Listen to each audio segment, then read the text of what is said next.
Hey everyone, so this is kind of like my Rita Ora inspired Debs look. It's inspired from her X Factor audition appearance where she was wearing the all red kind of tuxedo suit thing, and I really liked her eye makeup.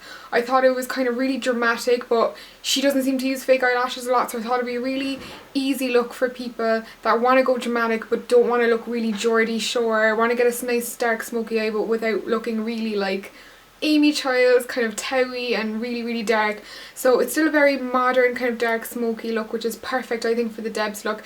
It's very minimal on the rest of the face. It's very actually ashy and quite cold looking, but all the focus then is on the eyes. So if you've got like really nice beautiful eyes and you want to accentuate them, this is a nice look for them. If you want to go plain for the rest of your makeup, if you can't afford to get like a ton of different blushers and things like that, this is a really nice eye makeup to do. The shadow colours are really easy to find in places like Boots and drugstore. Please keep watching the tutorial to the end if you want to know how to get this look from start to finish, and I will see you at the end of the video, guys. Bye!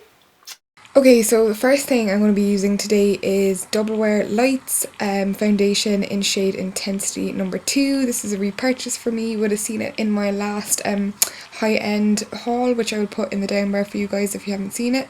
But I'm just dabbing it all over my face just so I don't waste any product and I know exactly how much I want on my face. And then I am just buffing it in with this e.l.f. powder brush, but I use it as a foundation brush. It's kind of like a really dense kabuki, and just working it into the skin. Next up is Collection 2000's 16 Hour Wear Lasting Perfection, obviously legendary concealer, and I'm just patting it on in a triangle shape under my eyes, and then taking a Sigma F86 brush, but I will put the link to in the down bar to Sigma's website. And I've just discovered that this is amazing. It's kind of a tapered top, which I use for foundation, but it's actually amazing for concealer as well. I found that it keeps the coverage like absolutely 100%, which is great of course because I don't have to go back and fix it. And now I'm just using Collection 2000's Sheer Loose powder in the shade number 2 and a small little powder e.l.f. brush, and I'm just dabbing an absolute mountain of powder under my eyes. This will be brushed off later. It's just to catch any excess dark shadow when we're doing our eye makeup. Another favourite of mine now, Urban Decay's Primer Potion. This will just stop the eyeshadow from creasing and make it last all night. And I'm just taking the Stila very sheer highlighting colour. It's really nice, and I'm just kind of spreading it really evenly all over my lid with a Sephora crease brush and just getting an even wash to even out the skin tone and bringing it up to the brow for like a really subtle highlight. Then I'm going back with this Inglot kind of highlighting shade on a small little brush, and I'm just running it right under the brow for a kind of a stronger highlight under there. And now there's two alternatives. There's this NYX colour in deep charcoal, which you can use, but I'm going to be using MAC's Silver Ring. Yeah, Silver Ring, that's what it's called. Just because it's a little more translucent and I really like working with it. And just on a kind of a fluffy, flat eyeshadow brush, I'm just going to be patting that colour all over the lid. And as you can see, the colour is quite strong, but it just has that little element of translucency to it and sheerness to it, and I really like that. And obviously it's just this gorgeous metallic grey shade, kind of like a gunmetal colour. And I'm just getting a little bit of the same colour and running it along the crease, just a teensy weensy bit above the crease, not too high, but just that it reaches just above the crease so that you still see it. And I'm running a little bit of the same colour on the same flat brush, a tiny bit under the eye as well, which will help smoke out the eyeliner a little later.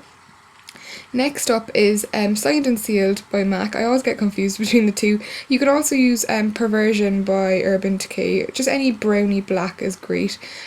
And I'm packing that on the outer corner, kind of going in a diagonal motion from the outside of the eye to the inside and kind of trying to bring it in a little bit thinner, and basically just continuing to pat that till I'm happy with how strong the colour is, and of course giving it a quick blend here and there where it needs to be. You can just blend as you go in a window wiper motion, and like I'm going to demonstrate here, you want to keep the colour to the outer edge of the eye, the outer portion here, which I'm pointing out, rather than in this coming high up in the centre of the eye. We really want to keep the colour to the outer edge like her look, and this is really good if you have a lot of lid space to work with and you really want to elongate the eye. So you can just continue blending that as you like till you kind of get the shape that you like. The funny thing about this is it probably won't look right until you have like your eyeliner and your mascara on, so just stick with it.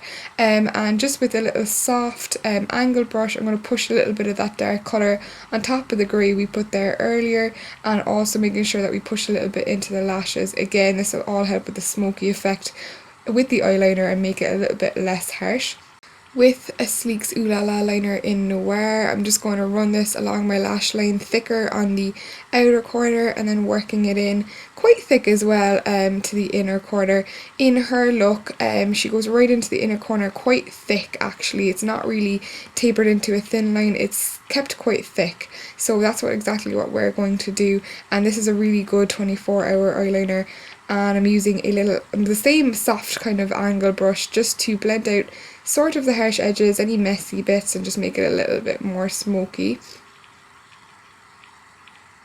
And we're also going to run the same eyeliner in the waterline. Really important if you want to keep the lashes looking thick and dramatic, especially since you're not going to be using fake eyelashes. Of course you can add them if you like, you can change the colours, but this is just what I'm doing for the tutorial. And I'm also going to put that in the waterline, as you can see here, pushing it into the lashes, making sure it's worked right into the waterline and the eyelashes to blend in with that kind of smokiness that we put there earlier, and of course join it up at the edges. The angle brush, I'm just kind of dragging out the eyeliner into my lashes and also quickly giving my brows a little brush here. Her eyebrows are quite thin and really defined and penciled in, but I'm going to go for something a little softer and just define the top arch of my brows as well as fixing the front a little bit, any kind of baldy gaps, but I'm going to keep them as thin as possible and not go down too far because I want to keep my eyebrows as thin as possible to kind of match up the look as much as possible. Now for my favourite mascara, Shiseido's Perfect Mascara Defining Volume. Just going to give my lashes a couple of coats of this after curling them, and also I'm going to do the bottom lashes as well because I think that's going to be really important.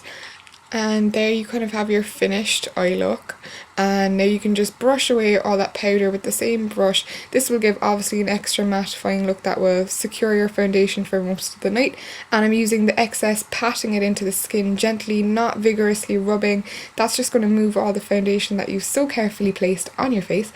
So just kind of a light kind of tapping motion and pressing it into the skin is all you need to kind of give that kind of matte look. And using my Sleek contour kit, as you all know, is my favourite, and a MAC 187 brush. This is kind of an unusual brush, but it makes a really great blush and contour.